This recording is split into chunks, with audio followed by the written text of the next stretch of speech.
Le tribunal de la télé vous est présenté par bonplan365.com. Chaque jour, un nouveau bon plan sur le site des bonnes affaires et des bons plans. Et Télé-Réalité TV, la première chaîne de télévision entièrement consacrée à la télé-réalité. Et par la masterclass VGS Télévision, la formation audiovisuelle pour bosser à la télé.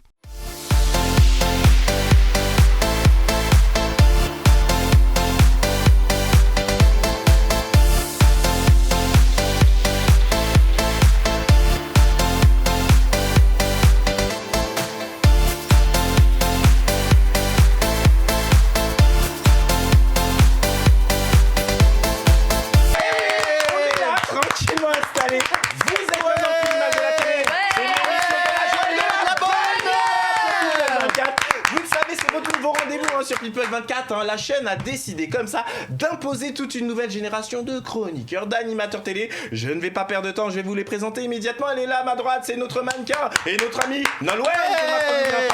Bonjour Nolwenn, comment ça va? Bonjour, ça va super. Comment s'est passée votre semaine, ma chère Nolwenn? Très bien, impeccable. Il n'y a pas d'anecdote particulière. Moi j'ai vu passer comme ça sur Facebook des photos par-ci, des photos par-là. Nolwenn, c'est la belle vie en ce moment. Oui, hier j'étais à Disneyland, j'ai failli y laisser mon cœur. À votre cœur carrément, racontez, c'est un ménage qui vous a retourné ou c'est un jeune homme qui vous a retourné? C'est Mickey. Non, j'ai fait la tour, la tower d'Hollywood. D'accord. Et j'étais pas prête du tout quoi. Ah ouais, j'ai hurlé mais j'ai cru que j'allais laisser ma voix. Ah ouais, donc c'est hyper intense en fait. C'était Oh, horrible. le truc de feu, ça fait super longtemps que je suis Non, pas allée à parce Disney. que moi j'ai le vertige donc Ah ouais, d'accord. Ah ouais, bah oui, Madame ça a le change vertige, elle va faire Et la il tower, je sais plus trop quoi. C'est Mon peut-être pote un m'a petit peu- forcé. C'est un petit- Voilà. On vous a forcé, d'accord, je vois ça. Elle est là, la gauche de Nolwenn, elle s'appelle Pascaline et elle aussi. Ouais. Bonjour Pascaline. Bonjour. On n'a pas fait exprès de vous mettre toutes les deux côte à côte aujourd'hui. Attention le micro, vous êtes un petit peu éloigné de votre micro, voilà ma chère Pascaline. Bonjour. Comment ça va ma chère Pascaline? Ça va très bien.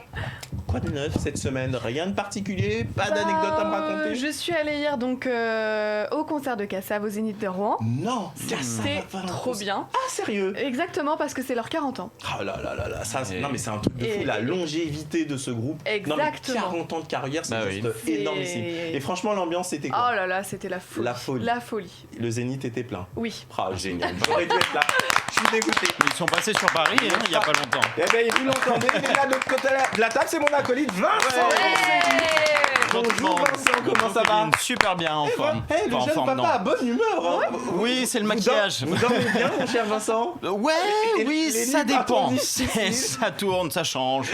Mais on est là, non, là, l'humour est là, la bonne humeur est là quand même, et c'est le principal. Et le maquillage aussi. Bon, ça peut toujours aider. Il y a une petite nouvelle qui nous rejoint. Elle s'appelle Svetlana et on va l'applaudir. Ouais.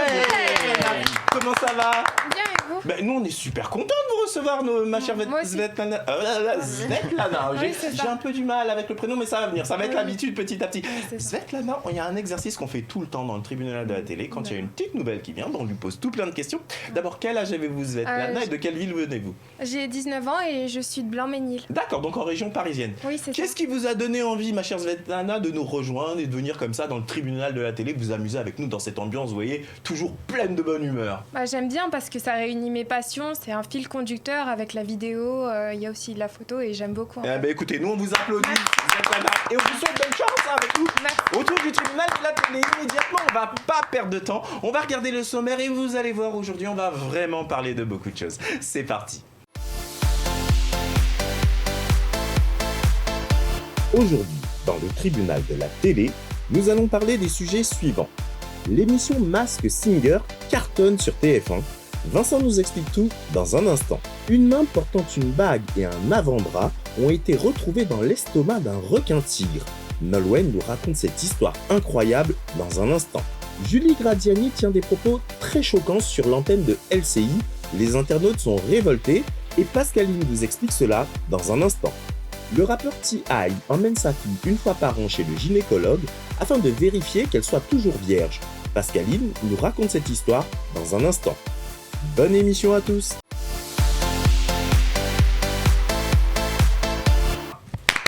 Eh oui, je vous avais pas menti, hein. Aujourd'hui on va parler vraiment de beaucoup de choses. Immédiatement on va donner la parole à notre ami Vincent. Vincent, de quoi vous voulez nous parler aujourd'hui? Eh bien écoutez, le 8 novembre, il y a une émission que j'ai regardé et que j'ai adoré et qui a d'ailleurs cartonné, c'est Masked Singer, présenté par Camille Combal, le célèbre jeune homme et dynamique animateur-présentateur.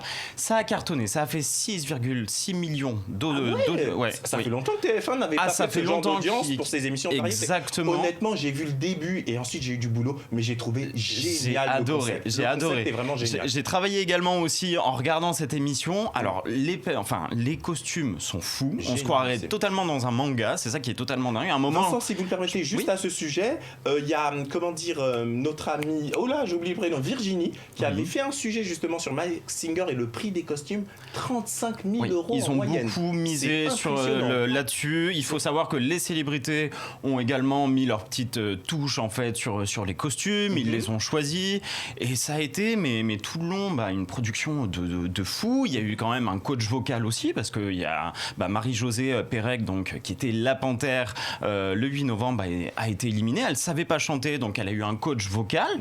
C'était pas si mauvais que ça. Moi, à vrai dire, la panthère qui défilait comme un mannequin tout le long, je croyais vraiment que c'était Carla Bruni. C'était Marie-Josée Pérec. Alors que cette personne, tout le monde pensait que c'était une Miss ou que c'était Carla Bruni, tout ça, parce qu'elle faisait que bouger, se déhancher comme dans un défilé. Enfin, moi, je pensais que c'était ça, mais pas du tout. Donc, comme quoi, cette émission, elle est très énigmatique parce qu'en fait, tout le monde tombe dans le panneau. Même les producteurs et ceux qui étaient sur le plateau ne savaient pas qui était la personnalité. Donc, ça va quand même très très loin. Ils ont vraiment voulu cacher le secret jusqu'au bout. Je m'attendais pas du tout à ça, donc c'est cool. Donc, tout le monde se pose des questions. Donc, j'ai trouvé ça top, vraiment sympa. Et en plus, ça change de l'ordinaire et ça fait un petit peu foufou pour une fois pour TF1. Vous avez vu qu'il y avait eu un spoiler, l'émission Cyril Hanouna dans Touche pas à mon poste avait donné comme ça le nom d'un certain nombre d'invités. Et moi justement, c'est par curiosité, j'ai quand même voulu regarder, mais malgré ça, on se laisse embarquer dans l'émission en fait. Je trouve que le concept est vraiment très bon. Le concept est vraiment très bon et les personnages, mais moi je vous dis, je me suis dit, mais dans ma nourriture on m'a mis quelque chose qui une substance illicite ou alors j'ai pris de l'alcool ou je sais pas, parce que c'était totalement dingue. C'est fou, mais c'est drôle et en plus à la fois pour la famille, pour les adultes. Ouais, non, franchement, gros carton et moi, gros top. Franchement, je vous applaudis Vincent parce que moi aussi j'ai été très très très surpris par cette émission. Honnêtement, qui autour de la table a regardé Masked Singer hier sur TF1 ? Non. Alors je précise nous sommes le samedi, le jour où on enregistre l'émission, ce qui explique que c'était hier que ça s'est passé. Bon, en tous les cas, merci pour cette présentation Vincent. Moi je vous encourage tous honnêtement à regarder. D'ailleurs ici, qui regarde encore les émissions de variété en règle générale, que ce soit The Voice, etc. Est-ce que vous-même, Svetlana, c'est des émissions que vous regardez ou pas spécialement ? Non, pas spécialement. J'avoue que je suis plutôt fan de Netflix. D'accord. Cette génération-là, non, mais les émissions classiques, petit à petit, les déserts. C'est pour ça que les grandes chaînes, maintenant, elles ont de plus en plus de mal, d'ailleurs, Vincent, parce que les jeunes regardent de plus en plus sur Internet, Netflix, etc. Exactement. Et se laissent de moins en moins embarquer par les grands shows de TF1. Mais moi, franchement, je trouve que autant c'est vrai que je décroche sur un certain nombre d'émissions de variété, mais là, Masked Singer, je trouve que le concept est vraiment très fort et c'est pour ça que ça cartonne d'ailleurs dans le monde entier. Mais immédiatement, un petit jingle et on passe au sujet suivant. Vous êtes bien dans le tribunal de la télé.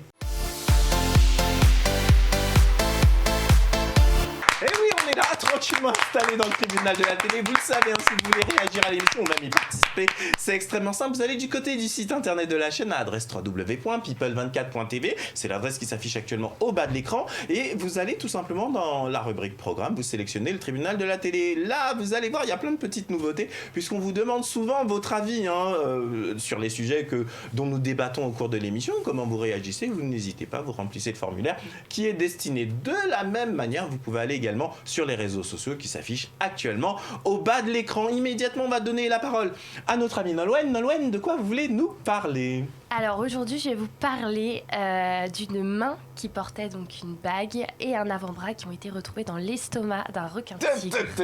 Attendez, parce que moi et les petites bêtes, bon déjà quand c'est les serpents, je pars tout de suite en vrille. Mais là, vous me dites qu'on a retrouvé une main humaine dans l'estomac d'un requin. C'est ça, portant une bague. C'est quoi ce délire ? Racontez-nous ça. Il a été pêché donc au large de l'île de la Réunion. Donc ils ont été identifiés par l'épouse d'un touriste qui avait disparu ce samedi. Ah d'accord, donc en fait c'était hyper récent, sinon il aurait déjà digéré la main, Oui, c'est évident. je suppose. Et le touriste, il a disparu, donc Voilà. il est mort, donc forcément, oui. Non, ma question peut vous paraître dingue, mais en fait c'est tout simplement parce que vous le savez qu'on retrouve, il y a 3 ou 4 mois, parce qu'en ce moment il y a beaucoup de requins sur cette région du monde. C'est pour ça justement qu'ils pêchent des requins actuellement pour limiter le nombre de requins leur reproduction. Mais il y a eu un surfeur qui a eu également la main arrachée, mais lui, il n'est pas mort. Donc, c'est pour ça que moi, dans ma tête, je me suis dit, est-ce que éventuellement, lui aussi n'est pas mort ? Non, lui, il a disparu. Bon, il est dans le ventre d'autres requins, on va dire comme ça. Non, mais c'est... Moi, alors, excusez-moi, vous savez, dans le tribunal de la télé, on se parle franchement et on dit les choses. Excusez-moi. Ok, on a la passion du surf, mais comment... Moi, je comprends pas ces gens-là. Excusez-moi de dire ça. Je comprends pas. Comment on peut continuer à aller surfer dans une zone où on sait qu'il y a des requins et que les requins, pour eux, quand ils voient le surf vu du bas, ils croient que c'est un phoque ou ils croient que c'est un poisson et donc ils vont l'attaquer, Vincent. Bah, c'est là où c'est fou et puis surtout en général, on met en avant en disant, comme vous dites, n'allez pas vous baigner, c'est pas le moment. Je voudrais juste... Mais j'ai l'impression que c'est incitatif, Vincent. Oui. Plus on dit n'y allez pas et plus les gens sont stupides, tout simplement. Surtout n'allez pas faire du ski hors-piste. Eh ben, c'est là où les gens préfèrent aller. Les gens sont stupides là-dessus, ça c'est sûr. Non, moi ce qui m'inquiète quand même le plus pour être sérieux, c'est on va encore parler de cette info et on va encore mettre en avant le requin comme quoi c'est un animal très méchant, qu'il faut le tuer, qu'il y en a beaucoup trop. Il faut savoir que cette espèce est en voie d'extinction. En tout cas, on va dans pas longtemps y être très clairement. On en a fait un animal monstrueux, horrible, qu'il faut abattre. Sauf que c'est du fameux film exactement qui a été horrible. Ça fait beaucoup de mal et il faut rappeler que non, en fait, il n'y a pas plus d'accidents avec des requins qu'avec d'autres espèces et que c'est important également de les protéger. Et oui, non, faites attention. Moi, j'ai déjà fait de la plongée avec des requins, c'est pas forcément méchant. Vous ne pensez pas si bien dire. Donc faites attention aux informations et non, oui, malheureusement, ce pauvre écossais, c'est la vie, c'est une bête sauvage, mais voilà, il faut aussi... Vincent, je me permets de vous raconter une anecdote. Quand j'étais gamin, je suis parti en colonie de vacances à Royan, figurez-vous. Et moi et la mer, je vous dis franchement, je flippe. J'imagine plein de trucs. Et effectivement, à cette époque-là, il y avait ce fameux film Les Dents de la Mer. Et on devait apprendre à faire de l'optimiste, voyez-vous. Mais nous, les profs, c'est quelque chose de complètement fou. Ils nous laissaient tout seuls sur l'optimiste et eux, ils étaient là à côté avec leur bateau à moteur, là, puis ils disaient allez, vas-y, débrouille-toi, il faut faire comme ça. Forcément, moi, j'étais tétanisé et s'il devait arriva, parce que je savais pas nager à l'époque, on nous avait mis des super bouées de sauvetage, bien évidemment. Mon optimiste s'est retourné. Des gilets, vous voulez dire? Oui, des gilets de sauvetage. La bouée, à mon avis, j'aurais piqué direct. Kevin sur la bouée. C'est vrai. Donc, en fait, effectivement, on avait des gilets de sauvetage et donc mon optimiste se retourne. Mais vous me croyez pas, j'étais persuadé qu'un requin allait venir par en dessous et m'attraper les jambes. Mais j'étais tétanisé à tel point que le moniteur a vu à quel point j'étais en panique. Il m'a dit lui c'est de la mer, c'est même pas la peine. Il m'a fait remonter sur le bateau et j'ai pu réessayer du tout. Qui honnêtement ici autour de la table aime bien aller se baigner dans la mer et tout ça, faire toutes ces... Vous Pascaline, sans problème, vous n'avez pas la peur du requin non, ou pas des du tout. méduses ou des trucs un peu bizarres là qui viennent. Je vois Nolwenn qui fait la tronche là.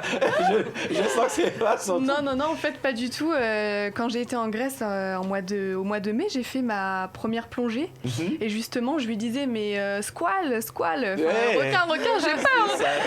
Et du coup il me disait mais non, no squale, no problème. Et en fait il m'a expliqué que c'est pas du tout un animal plus dangereux qu'un autre. C'est juste que il faut pas qu'il se sente agressé. C'est ça. Et lui il m'a dit mais j'en ai vu plein, j'ai nagé avec eux, il y a aucun problème. Mais et du coup, c'est ça. voilà, j'ai nagé, j'ai pas eu de soucis. Après j'en ai pas vu, mais du coup j'avais pas cette crainte. Mais ils sont courageux non, mais aussi, c'est... Ouais, oui, mais il y a tellement de belles choses à voir. Et vous, les petites bêtes? La mer. Non. Est-ce que vous êtes du genre à aller à la mer et vous baigner dans la piscine qui est juste en face de la mer? Tout à fait. Eh ben, je suis comme c'est exactement moi. Ah mais c'est terrible. Je suis exactement pareil.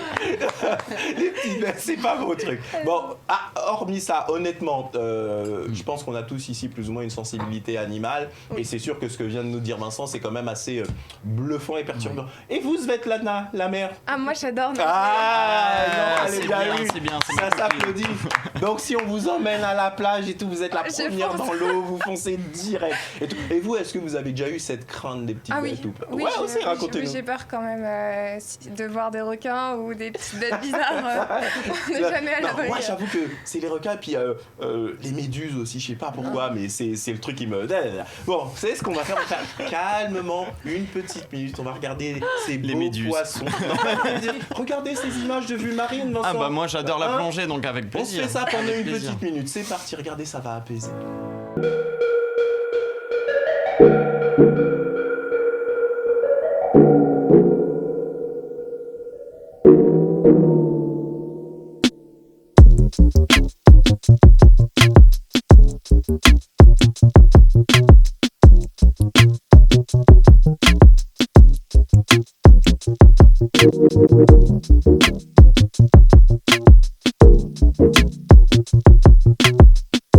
Oh là là, Vincent. Donc vous avez fait de la plongée dans ce genre de contexte? Moi j'ai fait de la plongée, oui, dans la mer Rouge. J'en ai fait en Australie aussi également. Non, moi j'adore. J'ai qu'une envie d'ailleurs, c'est de m'y remettre. Mais bon, dans la Seine, c'est pas forcément terrible. Là, on va pas voir beaucoup de beaux poissons. Ils sont courageux, ces gens. Ouais, bah si, il y a des requins aussi. C'est pour ça que j'en ai vu là-bas. Et comme je vous dis, vous passez au-dessus d'un requin. Le requin, il est au fond de l'eau. Il en a rien à foutre de vous. Hein. Enfin, pardonnez-moi de l'expression. Il en a rien à coller de votre face dans l'eau.